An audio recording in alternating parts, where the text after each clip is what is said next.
السلام عليكم ورحمة الله تعالى وبركاته. أعوذ بالله السميع العليم من الشيطان الرجيم. بسم الله الرحمن الرحيم. مدد يا سيدي دستور يا رجال الله. دستور يا سيدي محمد عبد الحق علي سيدي محمد عبد الله. دستور أهل النبي.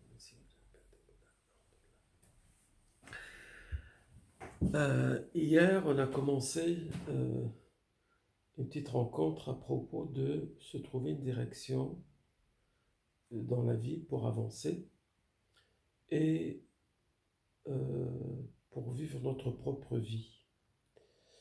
Parce qu'en fait, tant qu'on est quelqu'un d'autre que nous-mêmes, on ne peut pas vivre notre vie. Puis on a parlé de la nécessité de se trouver donc une direction et où chercher les éléments de cette direction-là.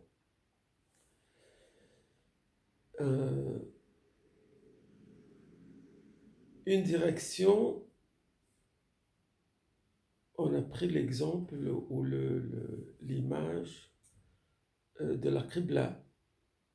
Quand on se dirige dans la prière, on se dirige dans une direction versus la multitude de possibilités qui sont autour. Et on se dirige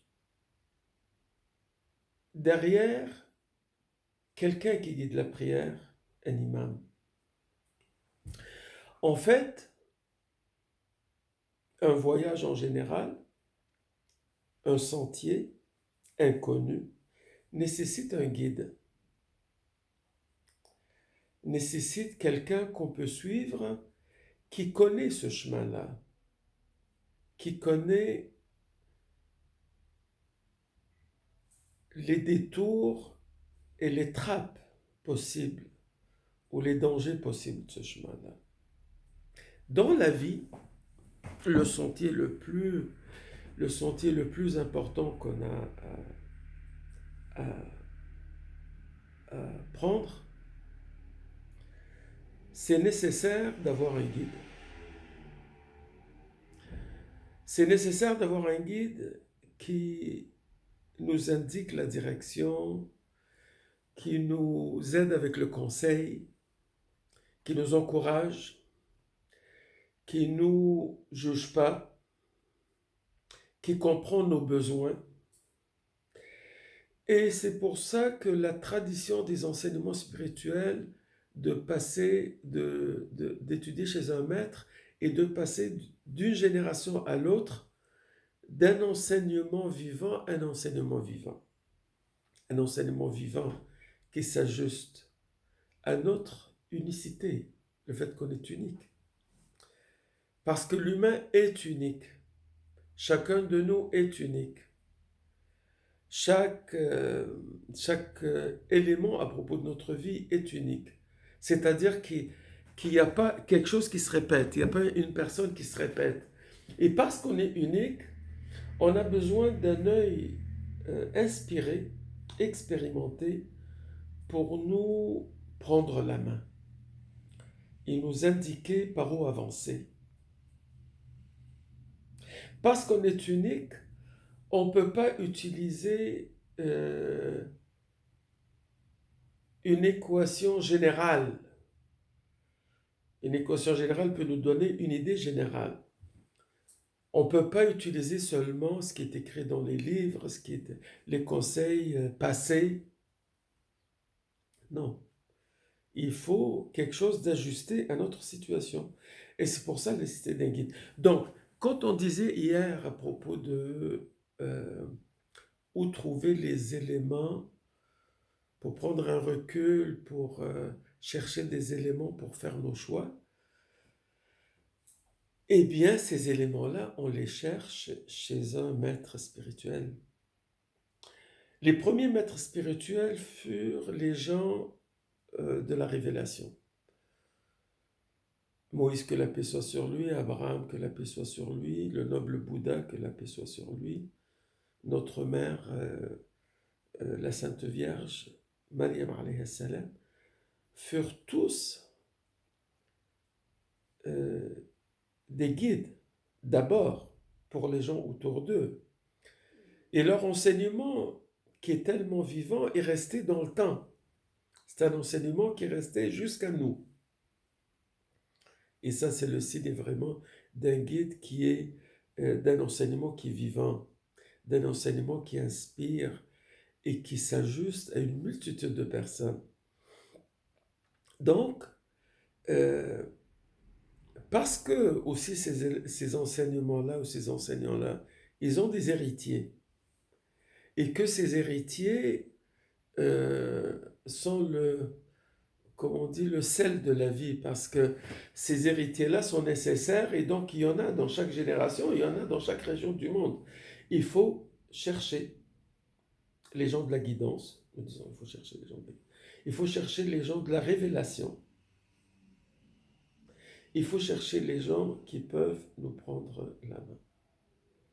C'est seulement avec l'énergie, non seulement les conseils et la guidance, mais l'énergie vivante de ces gens-là, que nous arrivons à reculer, prendre un pas de recul de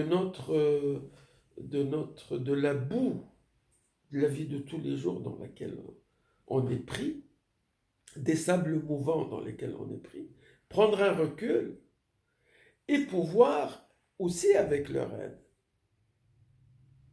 regarder par où aller.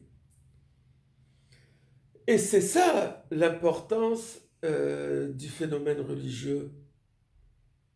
Parce que, comme vous savez, la religion peut être une sorte d'identité sociale, comme la plupart des gens, malheureusement, la prennent. Donc, ça devient un élément de polarité de « moi c'est ça et c'est pas vous ». Mon Dieu est comme ça, il n'est pas comme ton Dieu. Ma voix est comme ça, il n'est pas comme la tienne. Et ça, évidemment, c'est le côté, je dirais, enfantin du phénomène religieux. Mais la religion comme révélation, comme spiritualité, comme enseignement, comme recette pour grandir, pour avancer, c'est de la guidance vivante qui, en plus, si elle nous est transmise par des gens qui la vivent, donc par des enseignants vivants, et qui la vivent dans notre temps, dans notre génération, dans notre environnement, mais elle devient à ce moment-là, elle joue son rôle qui est entendu dès le départ, qui est le rôle de guidance. Donc, on a besoin du guide et de l'acceptation de l'enseignement, de la révélation de notre vie à travers ces guides-là. On va essayer de digérer ça maintenant et, Inch'Allah, au plaisir de se revoir pour regarder d'autres éléments comme le fait, si on est unique, en quoi c'est important et en quoi ça doit influencer notre apprentissage et comment on peut... c'est un défi, être unique, c'est un défi. C'est un honneur, c'est un avantage, c'est un privilège, c'est un défi. Aussi,